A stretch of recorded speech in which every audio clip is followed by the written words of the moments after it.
Hi guys, welcome back to channel. तो अभी finally AKTU ने अपनी जो है गाइडलाइंस ऑनलाइन एग्जाम के लिए वो ऑफिशियली रिलीज कर दी है अपनी ऑफिशियल सर्कुलर की वेबसाइट पे। इसका जो सर्कुलर का लिंक है वो मैं आपको नीचे वीडियो के डिस्क्रिप्शन में दे दूंगा। साथ ही अपने टेलीग्राम चैनल पे भी मैं ये अपलोड कर चुका हूँ। ठीक है, तो अभी बिना टाइम वेस्ट करें हम इन गाइडलाइंस के बारे में बात करेंगे कि क्या लिखा हुआ है इन बेसिक गाइडलाइंस में। काफ़ी नई नई चीज़ें हमें देखने को मिली हैं जो कि हमें पहले नहीं पता थी, तो अभी वो फिलहाल एकेटीयू ने सारी चीज़ें क्लियर कर दी है। ठीक है, इसी के साथ मैं आपको बता दूं कि आज 3 या 4 बजे के आसपास बीटी यूपी की वीडियो आने वाली है। तो अभी फ़िलहाल हम स्क्रीन पे बात करें तो मैं आपको कुछ-कुछ चीज़ें सीधे बता दूँगा। ऑब्वियसली मैं यहाँ पे रीडिंग करने नहीं आया हूँ। तो लेट्स गेट स्टार्टेड। तो यहाँ पे एकेटी ने आप पढ़ सकते हैं, यहाँ पे सत्र 2020-21 के सम सेमेस्टर के लिए रेगुलर तथा कैरी ओवर, ये बात देखने की है, कैरी ओवर के लिए भी ये सर्कुलर है। तो इन लोगों की परीक्षाएं जो है वो ऑनलाइन मोड में होंगी। ठीक है, अब अपने घर किसी भी संस्थान या साइबर कैफे से दे सकते हैं। ठीक है, तो ज़रूरी नहीं है कि क्या कहते हैं आप अपने घर से ही बैठ के दें, आप अपने संस्थान से भी दे सकते हैं। ठीक है, तो अब अगर हम आगे बात करें तो किसी भी संस्थान से, ठीक है, किसी भी का मतलब ये है, फॉर एग्जाम्पल अगर मैं अपने मेरा जो कॉलेज है वो किसी और सिटी में है, लेकिन मैं वहाँ तक नहीं पहुँच पा रहा कोरोना की वजह से, तो फिर मैं किसी भी संस्थान में दे सकता हूँ जो कि एकेटीयू से एफिलिएटेड होगा।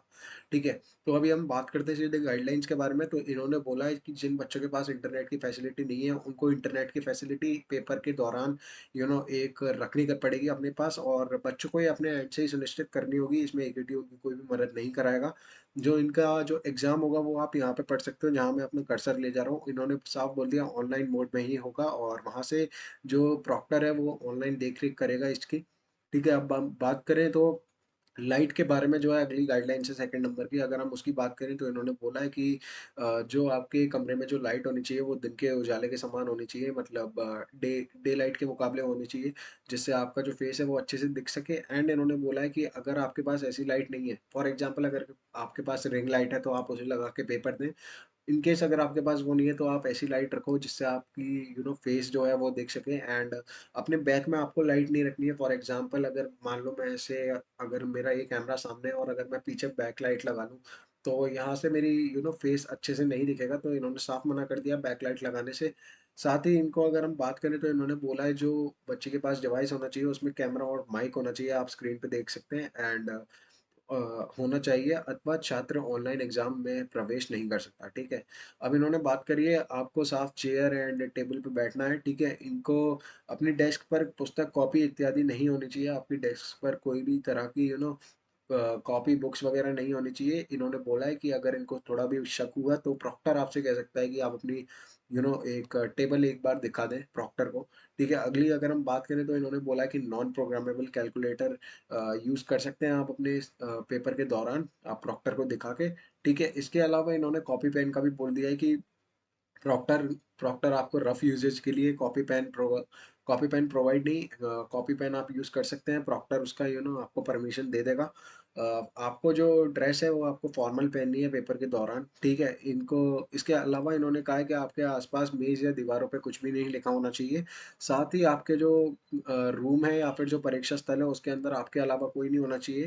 एंड दूसरी चीज़ इन्होंने बोला है कि आपके आसपास कोई भी म्यूज़िक या टेलीविज़न नहीं चलना चाहिए, ताकि जिससे कोई भी दिक्कत ना हो। बाकी अगली हम बात करें तो इन्होंने बोला है कि एमसीक्यू मोड में ये जो पेपर होने हैं।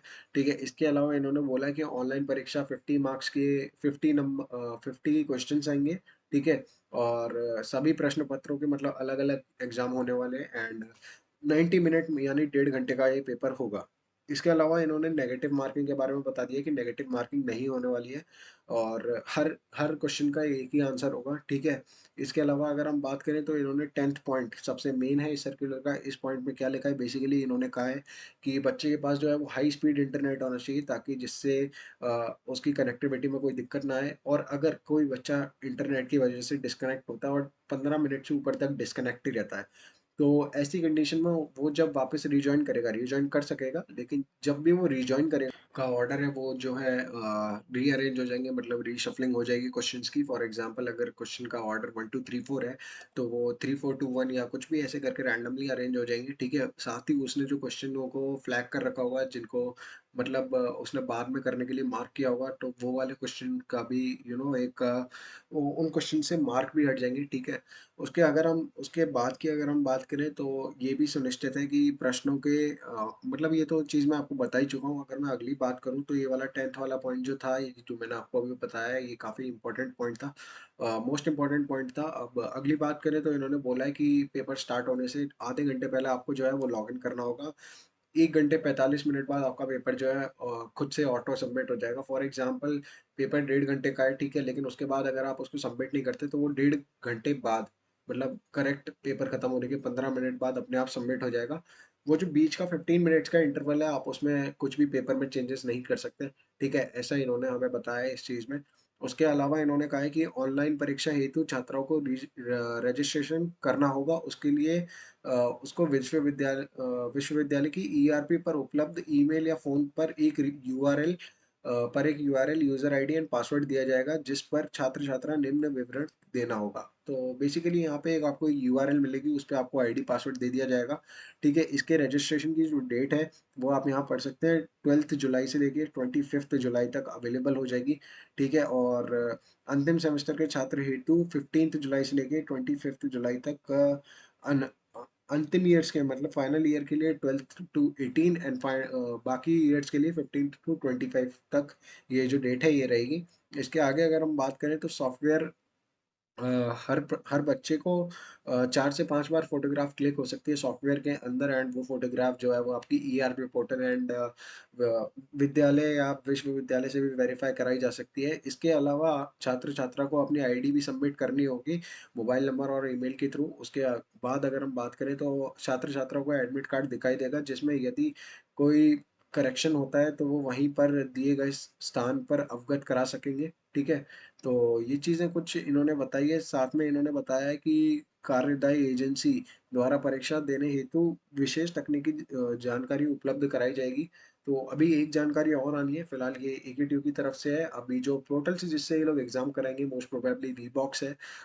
उससे भी एक नोटिस आ जाएगा पेपर से रिगार्डिंग। अब इन्होंने आगे की मैं आपको बता दूँ, 14th पार्ट में अगर हम देखें, तो यदि कोई छात्र-छात्रा लॉगिन किसी भी तकनीकी या अथवा अन्य किसी भी कारणवश सम्मिलित, हाँ, इस पॉइंट को मैं आपको एक्सप्लेन कर देता हूँ। तो इन्होंने कहा है कि अगर किसी दिक्कत की वजह से बच्चा पेपर में नहीं आ पाता ऑनलाइन एग्ज़ाम में, तो जब अगले साल उसका पेपर ऑफ़लाइन होगा, रिटन होगा, तो उनके साथ उसको एक मौका दिया जाएगा रिटन में अपीयर होने का, ठीक है? लेकिन इन्होंने साथ-साथ बताया, अगर ये वाला जो परीक्षा है, ये आपको जॉइन करना कंपल्सरी है, ठीक है?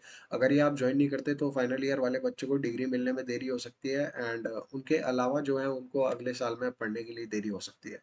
इन्होंने बताया है कि यहाँ पे प्रश्न बिंदु संख्या 10, मतलब पॉइंट नंबर 10 में जो मैंने आपको ऑलरेडी बता चुका हूँ इंटरनेट वाला, तो वो इन्होंने कहा है कि वो उसका पालन करना काफ़ी आवश्यक है, एंड इंटरनेट एवं पावर बैकअप का आपको खास ध्यान रखना पड़ेगा।